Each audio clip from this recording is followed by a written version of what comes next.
इसमें पाइल्स में बहुत कंफ्यूजन लोगों के दिमाग में है। कोई भी लैट्रिन के रास्ते का प्रॉब्लम अगर हुआ तो लोग समझते हैं मुझे पाइल्स हो गया। कॉन्स्टिपेशन के कारण पाइल्स का प्रॉब्लम होता ही है। मेन सिम्टम इसका है कि लैट्रिन के रास्ते में, लैट्रिन के साथ या अलग से भी कभी कभी खून निकलता है। देखिए, कोई भी पेशेंट आया ब्लीडिंग, लैट्रिन के रास्ते से ब्लड निकलना, तो हम लोग उसकी जांच करते हैं। Diet plays a very important role in development of piles and also in controlling further development of piles. कभी भी ब्लीडिंग अगर लैट्रिन में नोटिस करें तो आपको जल्दी से डॉक्टर से सलाह लेना चाहिए। पाइल्स है तो अर्ली स्टेज में ही उसका इलाज बहुत सिंपल है, हो सकता है, सर्जरी से बच सकते हैं।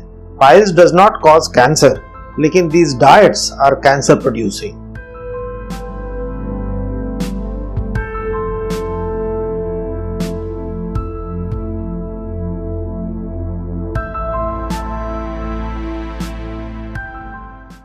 हेलो डॉक्टर, आपका बहुत बहुत स्वागत है हमारे फोकस चैनल के बॉडी क्लॉक प्रोग्राम में। बहुत बहुत धन्यवाद मुझे इस चैनल पे बुलाने का। मैं doctor Sitanshu Basu, senior consultant Max hospital Shalimar Bagh, मैं department of general and laparoscopic surgery में कार्यरत हूँ। डॉक्टर, पाइल्स की समस्या होती क्या है और ये किन कारणों से होती है? ये बहुत अच्छा सवाल है। पाइल्स का बहुत ही कॉमन प्रॉब्लम है लोगों में। मेन इसमें पाइल्स में बहुत कंफ्यूजन लोगों के दिमाग में है। कोई भी लैट्रिन के रास्ते का प्रॉब्लम अगर हुआ तो लोग समझते हैं मुझे पाइल्स हो गया। तो ये पाइल्स टर्म जो है बहुत लूजली लोग इसको यूज करते हैं। बेसिकली पाइल्स है क्या? ये एक खून की नली का गुच्छा है जो कि मलाशय या रेक्टम या एनल कनाल जिसको कहते हैं, जिससे लैट्रिन निकलता है, वहां पर पाया जाता है। और ये जब खून की नली का गुच्छा जो है, इसमें अगर प्रेशर बढ़ता है तभी प्रॉब्लम देता है और तब पाइल्स का प्रॉब्लम का कुछ हमारे पास लोग आते हैं प्रॉब्लम को का समाधान करने। क्या हमारी फूड हैबिट्स की वजह से भी हमें पाइल्स जैसी प्रॉब्लम हो सकती है? ये भी अच्छा सवाल है। देखिए, पाइल्स प्रॉब्लम कब देता है? जब कॉन्स्टिपेशन होता है। कॉन्स्टिपेशन जब होता है, जिसको हम लोग कब्ज कहते हैं, तब हम लोगों को जोर लगाना पड़ता है लैट्रिन करने में। और जिन लोगों को सूखा लैट्रिन होता है, बार बार लैट्रिन करना पड़ता है और एक फीलिंग होता है कि मेरा मलाशय या रेक्टम एनल कनाल खाली नहीं हुआ है, तो बार बार जाते हैं, जोर लगाते हैं। और जोर लगाने से क्या होता है कि खून की नली में प्रॉब्लम हो जाता है वहां। तो खान पान से इसका बहुत गहरा संबंध है। ऐसा खाना पीना हम लोग करते हैं जैसे फास्ट फूड हुआ, जिसमेम रफेज कम है, तो ये खाने पीने से कॉन्स्टिपेशन होता है। तो डेफिनेटली इसका कोरिलेशन है खाने पीने से। सर, इसका मतलब हम ये कह सकते हैं अगर आपको कॉन्स्टिपेशन है तो आपको पाइल्स की प्रॉब्लम हो सकती है। डेफिनेटली कॉन्स्टिपेशन के कारण पाइल्स का प्रॉब्लम होता ही है, और ऐसा कुछ खाने पीने से जो कॉन्स्टिपेशन हो जाता है तो फिर पाइल्स का प्रॉब्लम हो जाएगा। डॉक्टर, हम कैसे पहचानेंगे कि पाइल्स की वजह क्या है या लक्षण क्या है? इसके सिम्टम्स क्या होते हैं? पाइल्स अनकॉम्प्लिकेटेड पाइल्स, जिसमें कोई कॉम्प्लिकेशन नहीं हुआ, उसमें कोई पेन नहीं होता है। मेन सिम्टम इसका है कि लैट्रिन के रास्ते में, लैट्रिन के साथ या अलग से भी कभी कभी खून निकलता है, और ये खून जो है ब्राइट रेड यानी फ्रेश ब्लीडिंग होता है, लेकिन कोई पेन नहीं होता है। तो ये मेन सिम्टम है जो मरीज को डॉक्टर के पास लाते हैं। सेकेंड सिम्टम जो इसका है वो है कि इतना फ्यूरियस, इतना सिवियर ब्लीडिंग नहीं हुआ, लेकिन थोड़ा थोड़ा खून निकलता है, जिसको आंख से नहीं देख सकते हैं, जिसको हम लोग माइनर ब्लीडिंग कहते हैं। और ये काफी महीनों तक अगर चले तो फिर बॉडी में अनीमिया यानी कि खून की कमी हो जाती है, हीमोग्लोबिन कम हो जाता है, और अनीमिया के अलग अलग सिम्टम्स होते हैं, जैसे थकावट हुआ और चेहरा पीला पड़ गया, सफेद हो गया, ये सब हो सकता है। पाइल्स कितने तरह की होती है? 1, 2 या 3 या इसके और भी कई प्रकार हैं? आप इस पे प्लीज हमें जरा बताइए। देखिए, पाइल्स के कई कारण हैं। मेन कारण है यही जो मैंने कहा कि खून की नली वो फट जाता है प्रेशर लगाने से। सेकंड कारण जो हम लोगों को रूल आउट करना पड़ता है, कोई भी मरीज जिस थोड़ा एल्डरली हो, 40 साल से ऊपर हो, रूल आउट करना पड़ता है कि कहीं ऊपर में, यानी कि आंतों रेक्टम एनल कनाल के ऊपर कहीं कोई कैंसर तो नहीं है। और वो भी ऐसा प्रेजेंट कर सकता है, ब्लीडिंग, लैट्रिन के साथ ब्लड आना, तो इसको हम लोग रूल आउट करना जरूरी है, पड़ता है। पाइल्स, आपका सवाल जो था कितने तरह के होते हैं, बेसिकली 2 तरह के होते हैं, 3 तरह के। एक तो कि जो पाइल्स अंदर में है, यानी कि रेक्टम एनल कनाल जो बाहर से नजर नहीं आते हैं, उसको हम लोग इंटरनल पाइल्स कहते हैं। दूसरा है एक्सटर्नल पाइल्स जो लैट्रिन के रास्ते के बाहर है, जो लैट्रिन के रास्ते के चारों ओर हो सकता है, जो हम लोग देख सकते हैं, उसको एक्सटर्नल पाइल्स कहते हैं। और थर्ड है जो दोनों का मिक्स, इंट्रो एक्सटर्नल, यानी कि इंटरनल और एक्सटर्नल दोनों मिला हुआ है। तो 3 तरह के पाइल्स होते हैं। डॉक्टर, हम पाइल्स की पहचान कैसे कर सकते हैं और इसका ट्रीटमेंट क्या है? आप किस तरीके का ट्रीटमेंट करते हैं पाइल्स के मरीजों के लिए? देखिए, कोई भी पेशेंट आया, ब्लीडिंग, लैट्रिन के रास्ते से ब्लड निकलना, तो हम लोग उसकी जांच करते हैं। और इसका मेन जांच है, एक छोटा सा दूरबीन अंदर डाल करके पाइल्स को हम लोग देख लेते हैं। अगर एल्डरली पेशेंट हो तो हम लोग को और भी जांच करना पड़ता है, कैंसर और भी कोई रोग है कि नहीं, ये सब भी ब्लीडिंग रेक्टम से हो सकता है।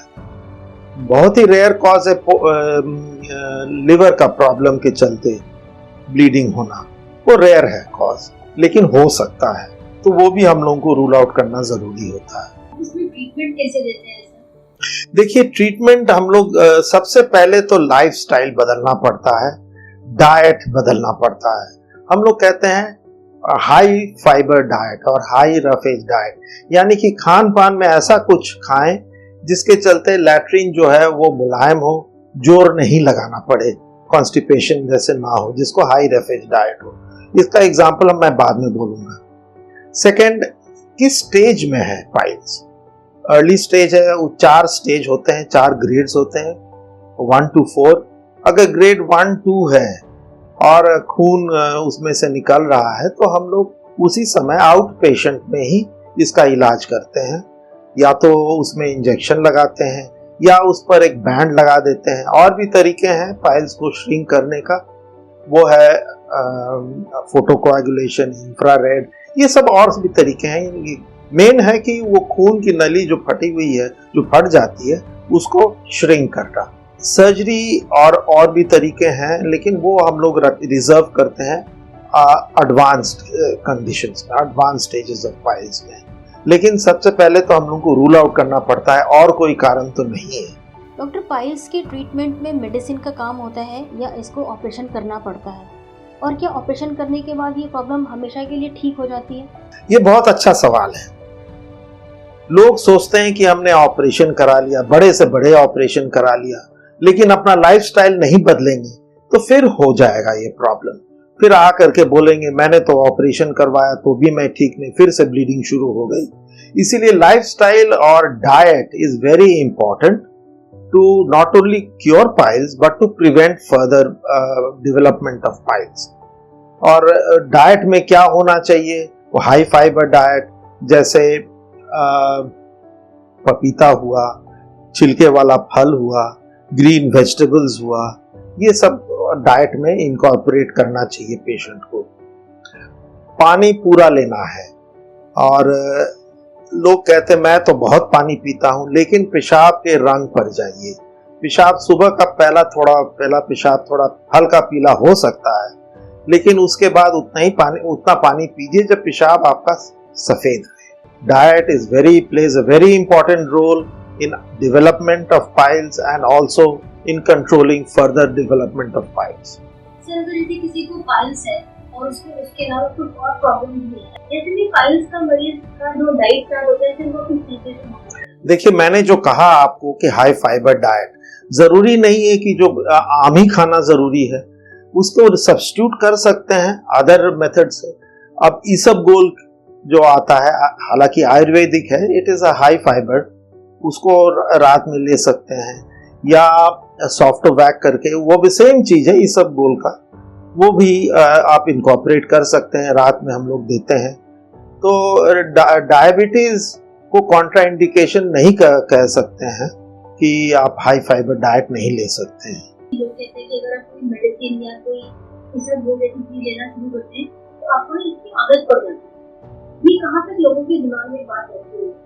बावल्स को मूव करने के लिए दो तरह के ड्रग्स होते हैं। एक जो बावल इरिटेट करता है, जिसमें क्रिमाफिन आता है, और दूसरा जो बल्क बनाता है।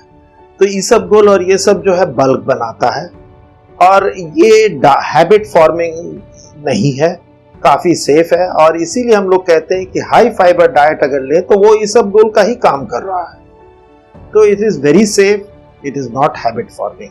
पाइल्स जैसी बीमारी जो है, इस पे लोग बहुत खुल के बात करना नहीं चाहते हैं, ऐसा क्यों है? ये भी अच्छा सवाल है। असल में पाइल्स जो है ऐसी जगह में होता है जिसके बारे में लोग चर्चा नहीं करते हैं, इसीलिए काफी कॉमन है, लेकिन तब पर भी लोग इसकी ज्यादा ये नहीं डिस्कशन नहीं करते हैं, फ्रेंड्स फैमिली में भी। तो ये ऐसा जगह पे होता है, इसीलिए। आप एक मैसेज दे सकते हैं कि स्टार्टिंग में ही अगर कुछ आपको लग रहा है तो आप डॉक्टर से कंसल्ट करें। देखिए, सबसे पहले तो मैं कहूंगा कि अपना डाइट और लाइफस्टाइल हेल्दी रखना चाहिए। डाइट में जैसे मैंने कहा, high fibre diet, healthy lifestyle. दूसरा कि कभी भी ब्लीडिंग अगर लैट्रिन में नोटिस करें तो आपको जल्दी से डॉक्टर से सलाह लेना चाहिए कि हम अगर पाइल्स है तो अर्ली स्टेज में ही उसका इलाज बहुत सिंपल है, हो सकता है, सर्जरी से बच सकते हैं। अगर कुछ और है जिसके कारण पाइल ब्लीडिंग हुआ है तो वो भी जल्दी पकड़ में आ जाएगा। तो इसीलिए ब्लीडिंग अगर हो लैट्रिन के रास्ते से तो उसको इग्नोर नहीं करना चाहिए और डॉक्टर से सलाह करना चाहिए। डॉक्टर, पहले जिस तरीके से आप पाइल्स का ट्रीटमेंट करते थे, क्या उसमें और आज के ट्रीटमेंट में फ़र्क है? क्या अब आपके पास नई टेक्नोलॉजीज या हम यूँ कहें कि ऑपरेशन के लिए नए तरीके और बेहतर आ गए हैं? देखिए, अर्ली स्टेज में स्टेज 1, स्टेज ग्रेड 1, ग्रेड 2 मैंने कहा था कि उसको हम लोग बैंड कर सकते हैं, इंजेक्शन दे सकते हैं, या फोटो कोआगुलेशन कर सकते हैं, इंफ्रारेड कोआगुलेशन कर सकते हैं। सर्जरी में दो तरह के सर्जरी हैं। एक तो जो ऊपर कन्वेंशनल सर्जरी, जिसमें कट लगा करके पाइल्स को बांध करके हटाते हैं। दूसरा आजकल जो हम लोग कर रहे हैं, स्टेपल्ड हेमरॉइडेक्टमी, जिसमें कोई कट नहीं लगता है बाहर से, अंदर से ही हम लोग दूरबीन के, छोटा सा दूरबीन से ही अंदर में स्टिच लगा करके और फिर मशीन से ही वो पाइल्स का जो गुच्छा जो है उसको काट के हटा देते हैं। इससे होता क्या है कि बाहर कोई कट नहीं है, पेन बहुत कम होता है और जल्दी रिकवरी होता है। पाइल्स के ट्रीटमेंट को जब आप स्टार्ट करते हैं मेडिसिन और ऑपरेशन के बाद, इसको ठीक होने में कितना वक्त लग जाता है? देखिए, ये तो डिपेंड करता है कि स्टेज पर है। अगर तो अर्ली स्टेज है तो जो मैंने कहा, जो इलाज मैंने कहा था, बैंडिंग हुआ, इंजेक्शन हुआ, ये तो आउट पेशेंट है, इसमें भर्ती होने की ज़रूरत नहीं है। पेशेंट अपना नॉर्मल लाइफ लीड करता है उसी समय से। जहाँ तक सर्जरी अगर करना पड़े, कन्वेंशनल सर्जरी कट लगा करके, तो हफ्ता तो लग ही जाता है to return back to normal work. और अगर स्टेपल्ड हेमरॉइडेक्टमी करते हैं तो अगले दिन से ही वो काम पे जा सकता है। क्या पाइल्स को लेकर के कुछ मिथ्स भी हैं? लोग अंधविश्वास में भी हैं पाइल्स को लेकर के? देखिए, लोग का एक मिथ है कि ये तो हमारे फैमिली प्रॉब्लम है, परिवार हेरिडिटरी है, चला आ रहा है, और इसीलिए उसको लाइटली लेते हैं। तो ये मिथ को भी हटा देना चाहिए कि आप जा करके डॉक्टर से सलाह लेना चाहिए। दूसरा मिथ ये है कि ये ऐसा जगह से होता है प्रॉब्लम कि लोग शर्माते हैं डॉक्टर के पास जाने या डिस्कस करने परिवार में भी। तो इसको हटा देना चाहिए अपने दिमाग से कि शर्माना नहीं चाहिए और तुरंत फौरन डॉक्टर से सलाह लेना चाहिए। लोगों को मैंने देखा है कि बहुत देसी इलाज करते हैं घर में, जिससे केस और बिगड़ जाता है। देखिए, ऐसा है कि कई केसेस ऐसे होते हैं जिसमें पाइल्स जो है वो किसी और कारण के चलते और मेनली कैंसर के चलते हो रहा है। कैंसर वहां नहीं कहीं और, या दूसरा अगर मलाशय या रेक्टम एनल कनाल का कैंसर है उसको भी पाइल्स समझ रहे हैं, तो इसके चलते वो लोग देसी अपना इलाज करते हैं। और देसी इलाज में मेनली उन लोग जो करते हैं वो लैट्रिन को कॉन्स्टिपेशन को हटाने के लिए। तो इससे होता क्या है कि कैंसर या दूसरी बीमारी फैल जाता है, देर से आते हैं, तो फिर उसके बाद थोड़ा मुश्किल हो जाता है इलाज का। तो बॉटम लाइन यही है कि अगर लैट्रिन में खून आए तो इसको लाइटली नहीं लेना चाहिए, डॉक्टर के संबंध में आना चाहिए। डाइट में जो भी हमें डाइट फॉलो करनी है, इसके अलावा क्या है कि आजकल लाइफस्टाइल बहुत चेंज हो गया है, लोगों का बॉडी मास बहुत बढ़ गया है। तो ये सारी चीजें जो मिल करके एक डाइट जो इंसान ने अपना ली है, इससे कितना हार्म हो रहा है? देखिए, मैं ये मैसेज देना चाहता हूँ टू ऑल पीपल जो कि ऑफिस में काम करते हैं लॉन्ग आवर्स में, and specially to the younger generation जो फास्ट फूड के पीछे दौड़ रहे हैं, कि ये बॉडी के लिए बहुत ही हार्मफुल है।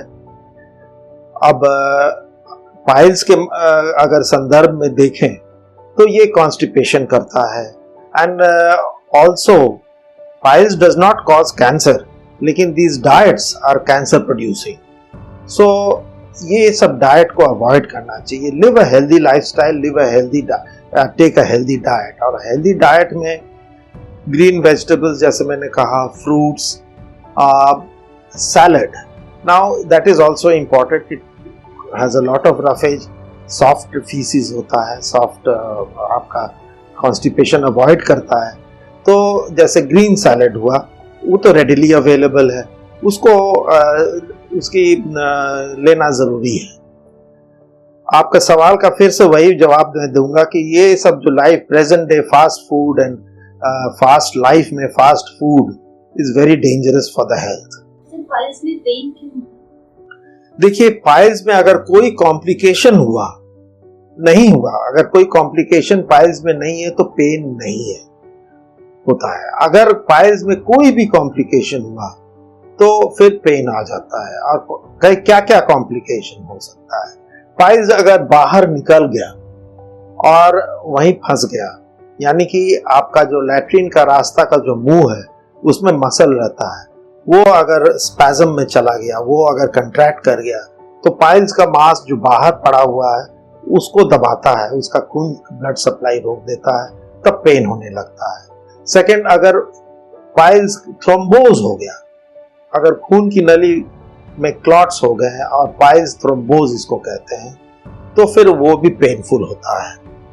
थर्ड, अगर उसमें थ्रोम्बोज पाइल्स में इंफेक्शन हो गया तो फिर वो पेनफुल होता है। और भी कॉम्प्लिकेशंस हैं, और सब बॉटम लाइन यही है कि अगर कोई कॉम्प्लिकेशन नहीं है पाइल्स में, सिर्फ पाइल्स है, तो पेन नहीं होता है। इसीलिए हो सकता है कि ये एक कारण है कि मरीज देर से आते हैं, क्योंकि पेन नहीं हो रहा है।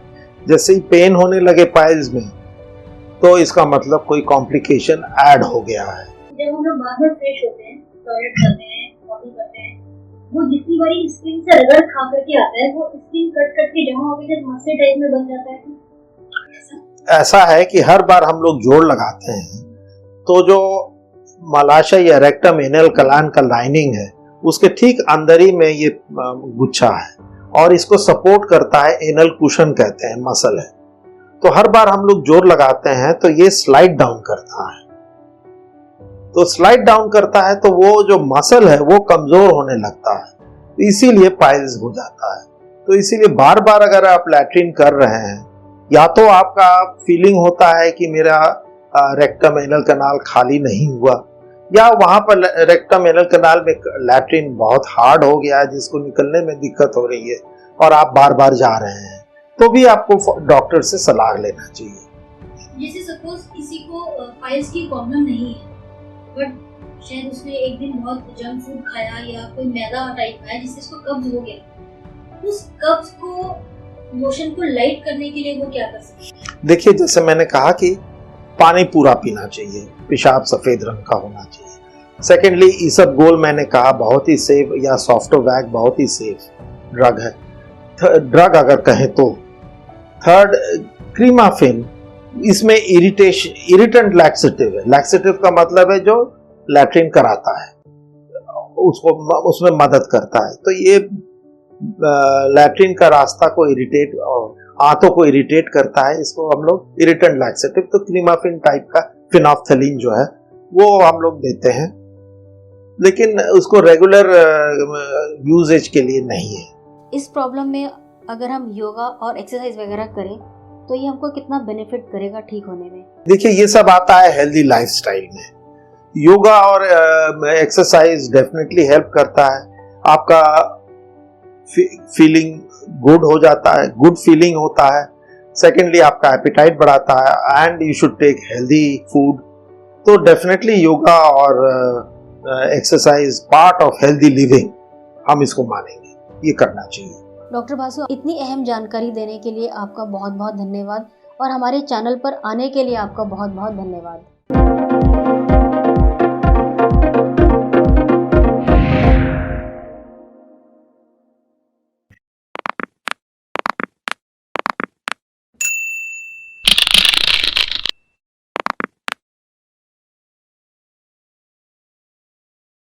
सेहत से जुड़ी और अधिक जानकारी के लिए हमसे जुड़े रहें। हमें लाइक करना, सब्सक्राइब करना, शेयर करना और कमेंट करना ना भूलें।